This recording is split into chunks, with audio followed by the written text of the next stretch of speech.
काली नजर। माँ, माँ। अरे क्या माँ माँ कर रहा है? बकरी का बच्चा है क्या? अरे माँ, मजाक छोड़ो।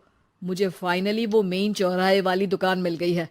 अब देखना, आपका बेटा दुगनी स्पीड से पैसा कमाएगा। उफ, ये क्या? मेरी ऑनलाइन मेकअप क्लास चल रही है। इतनी जोर से क्यों बोल रहे हो आप दोनों? अरे मेरी धर्म पत्नी जी, मेकअप क्लास बाद में करना। वो चौराहे वाली दुकान मिल गई है हमको। अरे वाह! रुको, मैं अपनी माँ को फोन लगाकर बता देती हूँ। अरे मैं भी अपने रिश्तेदारों को बता देती हूँ। कितनी खुशी की बात है। हाँ हाँ, मैं भी अपने दोस्तों को बता देता हूँ। 1 हफ्ते बाद रजिस्ट्री है। बस, घर में खुशी का मौका था। उन तीनों ने अपने अपने फोन उठाए और लोगों में बात फैलाना शुरू कर दिया। और रही सही कसर श्वेता बहू ने अपने पड़ोस में सबको बताकर कर दी। अरे वर्मा आंटी, अब हम भी जल्दी कार ले लेंगे। घर का रेनोवेशन होगा और ठाट से रहेंगे हम भी। अरे, ऐसा क्या हुआ? लॉटरी बाटरी लग गई है क्या? अरे, इस बार चौराहे वाली मॉल में हमको भी दुकान मिल गई है। दुकान नंबर 21, जो एकदम चौराहे पर है। अब ग्राहक बढ़ेंगे तो आमदनी भी बढ़ेगी ही ना। अरे वाह, कितनी खुशी की बात है। मैं बहुत खुश हूँ तुम्हें इतना खुश देख के। बाकी एक बात कहूँ, सबको मत बताते फिरना। किसी की नजर लग जाएगी तो खुशी की खबर वापस लौट जाएगी। हैं? ऐसे थोड़ी ना होता है। अब डरा रही हो? अरे सही कह रही हूँ। काली नजर कहते हैं इस चीज को, जब आप किसी को कुछ बताओ और वो काम बिगड़ जाए। अरे लेकिन मैं तो। तुमने सबको बता दिया ना? हाँ, फोन लगा लगा के। अब बच के रहना। काली नजर बड़ी खतरनाक होती है। श्वेता इतनी खुश रहती है कि वो वर्मा आंटी की बात पर ध्यान ही नहीं देती, जबकि पड़ोस में और भी लोगों से खुशी की खबर शेयर करती रहती है। अगले दिन राजेश बहुत दुखी होकर घर आता है। अरे बेटा, क्या हुआ? मुंह क्यों सूजा हुआ है? मधुमक्खी ने काट लिया क्या? माँ, वो दुकान किसी और के पास चली गई। किसी ने ज्यादा भाव लगा दिया। अरे पर बात तो आपसे हुई थी ना उस दुकान वाले की। हाँ, आज मैं टोकन अमाउंट देने गया था, तब मुझे पता चला। कोई आकर सुबह मुझसे पहले ही ज्यादा अमाउंट दे गया। काली नजर। क्या? क्या कहा? वर्मा आंटी ने समझाया था कि किसी को बताना मत, वरना काली नजर लग जाएगी। अच्छा, तुम्हें उनकी बात मान लेनी चाहिए थी। उनकी बात मान लेती, लेकिन उसके पहले ही सबको बता चुके थे ना हम तीनों। अरे अगली बार से ध्यान रखेंगे। कोई भी नई चीज होगी तो किसी को नहीं बताएंगे। तीनों कुछ दिन ऐसे ही रहते हैं, पर एक दिन श्वेता को एक मेल आता है। राजेश, मेरा ऑनलाइन मेकअप कोर्स कंप्लीट हो गया। अब मैं खुद का पार्लर खोल सकती हूँ। अरे वाह, अपने मोहल्ले में ही खोलते हैं। ये जो घर के सामने दुकान है ना, वहीं। हाँ, यहाँ सस्ती भी मिल जाएगी। अगले दिन श्वेता वर्मा आंटी के पास जाती है, मिठाई का डब्बा लेकर। अरे आओ आओ, कैसे आना हुआ? जोर से नहीं बोलूंगी। वो सामने वाली दुकान है ना, वहां मैं अपनी पार्लर की दुकान खोलने वाली हूँ। उसकी मिठाई है।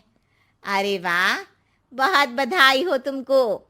हाँ, मैं कमाने लगूंगी तो राजेश पर पूरे घर का बोझ नहीं रहेगा ना आंटी जी। ये तो है। पर ये बता कि तूने ये बात किसी और को तो नहीं बताई ना? अरे नहीं नहीं, पिछली बार गलती कर दी थी। काली नजर लगी किसी की और राजेश के हाथ से वो दुकान चली गई थी। सबको मत बताना। चलो मैं चलती हूँ, कल दुकान की बात करने भी तो जाना है। अगले दिन श्वेता दुकान के लिए मालिक से बात करने जाती है। अरे लेकिन दुकान तो हम कल रात को ही किसी को दे चुके हैं। कल ही? हाँ, कल ही। 2 दिन बाद कोई यहाँ पार्लर भी खोल लेगा। अब कहीं और दुकान देख लीजिए। अरे पर हमको भी तो पार्लर ही खोलना था। हाँ भाई, ये एक ही दुकान है, आधी आधी तो नहीं दे सकता ना मैं। राजेश और श्वेता घर पर हताश होकर आ जाते हैं।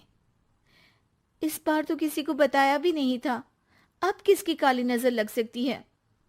सुनो, तुमने माँ को बताया था क्या? अरे कैसी बात कर रही हो, माँ की नजर थोड़ी ना लगेगी।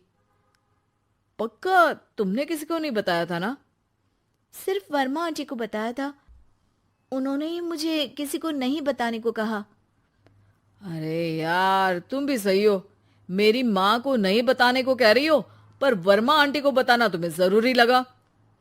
अरे वर्मा आंटी ने ही तो काली नजर के बारे में बताया था ना, वो हमेशा हमारा भला ही तो चाहती है।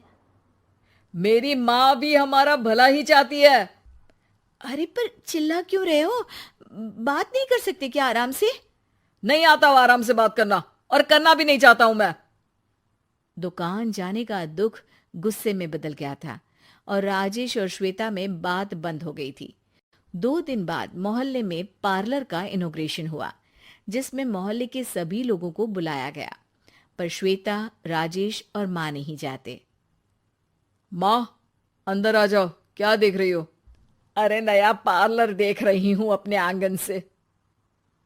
देखो, माँ को दूसरे का सुख देखने में कितना मजा आ रहा है, मेरा दुख नहीं दिख रहा इन्हें। यह मेरा पार्लर भी तो हो सकता था। अरे चुप रहो यार, हर बात में लड़ाई क्यों ढूंढ रही हो? राजेश और श्वेता फिर बहस करने लगते थे। तभी माँ ने दोनों को बाहर बुलाया।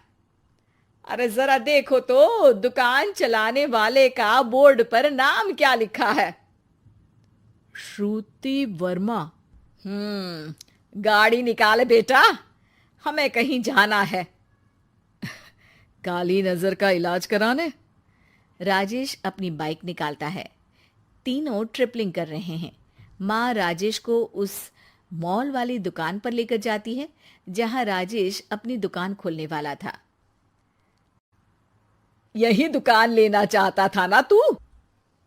हाँ, पर इनको भी दुखी करने लेकर आई हो क्या यहाँ पर दुकान दिखाकर? वहां काफी नहीं था? अरे श्वेता, थोड़ा सब्र रख, अभी पता चलेगा कि हम यहाँ क्यों आए हैं। बता, इस दुकान चलाने वाले का नाम क्या है? अनुपम वर्मा। कुछ समझ में आया? वो दुकान वाली श्रुति वर्मा, ये दुकान वाला अनुपम वर्मा, और हमारे पड़ोस में हमने उस दुकानों के बारे में बताया किसको था? अब वर्मा आंटी को। मतलब वर्मा आंटी ही हमारा काम बिगाड़ रही है? नहीं नहीं, ऐसा नहीं हो सकता, ये बस इत्तेफाक है। राजेश अपना फोन निकालता है और श्रुति वर्मा और अनुपम वर्मा के नाम फेसबुक पर सर्च करता है, जहां ये दोनों ही वर्मा आंटी के रिश्तेदार होते हैं। श्वेता को समझ में आ जाता है कि वर्मा आंटी की ही नजर खाली नजर है। अब क्या करना है? कोई भी खुशी की खबर हो तो काली नजर से बचना है, यानी वर्मा आंटी से बचना है। अरे पर मुझे ये समझ में नहीं आया कि वो हमारे साथ ऐसा क्यों करेंगी। अरे बेटा, एक सीख है, दूर के आदमी को आपकी तरक्की से कम परेशानी होगी, पड़ोसी को ज्यादा। दोनों माँ की बात में हामी भरते हैं और अगला काम चुपचाप करने की कसम खाते हैं, ताकि आगे से वर्मा आंटी कोई काम ना बिगाड़ सके।